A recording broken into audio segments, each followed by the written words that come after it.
തിരുവനന്തപുരം കല്ലാർ മൊട്ടമൂടിൽ കാട്ടാൻ ആക്രമണത്തിൽ നിന്ന് അച്ഛനും മകളും തലനാരിഴയ്ക്ക് രക്ഷപ്പെട്ടു. മൊട്ടമൂട് സ്വദേശി മഹേഷിനും മകൾ അനന്യയ്ക്കും നേരെയാണ് ആന പാഞ്ഞെടുത്തത്. ഇരുവർക്കും നിസാരമായി പരിക്കേറ്റു. പതിവായി ആന ഇറങ്ങുന്ന മേഖലയാണ് ഇത്. ആനയെ ഉൾവനത്തിലേക്ക് തുരത്തിയതായി വനവകുപ്പ് ഉദ്യോഗസ്ഥർ പറയുന്നു.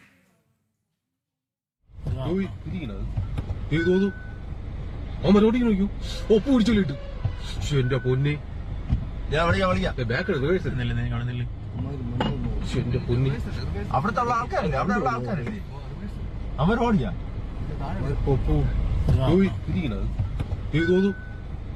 അവരോടി നോക്കൂ ഒപ്പ് പിടിച്ചോളിട്ടു എന്റെ പൊന്നെ.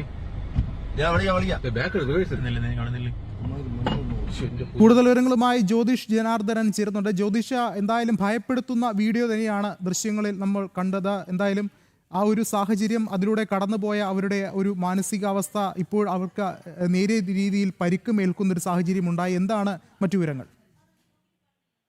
വിഷ്ണു, തിരുവനന്തപുരം കല്ലാറാണ്, മൊട്ടമുടിയിലാണ് കാട്ടാനാക്രമണത്തിൽ നിന്ന് അച്ഛനും അതുപോലെ തന്നെ മകളും തലനാരിഴയ്ക്ക് രക്ഷപ്പെട്ടത്. അതായത് രാവിലെ ഈ പ്രദേശത്തൂടെ ഈ കാട്ടാന സ്ഥിരമായിട്ട് സഞ്ചരിക്കുന്ന ഒരു പ്രദേശമാണ്. അപ്പോൾ ഒരു ഓട്ടോ വന്നതനുസരിച്ച് ഓട്ടോയെ ഭയന്ന് തിരിച്ച് ആന നടക്കുന്ന ഒരു സാഹചര്യത്തിലാണ് ഈ കുടുംബം ബൈക്കിൽ അതുവഴി വന്നത്. എന്നാൽ ഈ ആന ഉൾവനത്തിലേക്ക് കയറുന്ന സമയത്താണ് ഈ ബൈക്ക് അവിടെ എത്തുന്ന ഒരു സാഹചര്യം ഉണ്ടായി. പെട്ടെന്ന് തന്നെ ആനയെ കണ്ടപ്പം ഈ മഹേഷും അതുപോലെ തന്നെ മകൾ അനന്യയും ഉണ്ടായിരുന്നു ബൈക്കിൽ. ഇവരെ പെട്ടെന്ന് വണ്ടി നിർത്തിയിരുന്നു. എന്നാൽ ഈ ബൈക്ക് എന്നാലും ഇവരെ വണ്ടി ഒതുക്കി നിർത്തിയെങ്കിലും ആന വനത്തിലേക്ക് കയറിപ്പോയ ആന വീണ്ടും തിരിച്ചിറങ്ങി വന്നാണ് ഈ ബൈക്കിലേക്ക് അത് തട്ടുന്ന ഒരു സാഹചര്യം ഉണ്ടായി. ഉടൻ തന്നെ അവര് ബൈക്കിൽ നിന്ന് മറിഞ്ഞു വീഴുകയായിരുന്നു. എന്താണേലും വലിയൊരു അപകടമാണ് ഉണ്ടായത്. വലിയൊരു രീതി സ്ഥിരമായിട്ട് ഇവിടെ ഇത്തരത്തിലുള്ള അപകടം ഉണ്ടാകാണ്. ഈ കുട്ടിയെ കൊണ്ട് സ്കൂളിലേക്ക് പോകുന്ന സമയത്താണ് ഇത്തരത്തിലൊരു ആക്രമണം നേരിട്ടത്. പതിവായി ഇവിടെ ആന ഇറങ്ങുന്ന ഒരു മേഖലയാണെന്നാണ് നമുക്ക് ഇപ്പോൾ അറിയാൻ സാധിച്ചിരിക്കുന്നത്.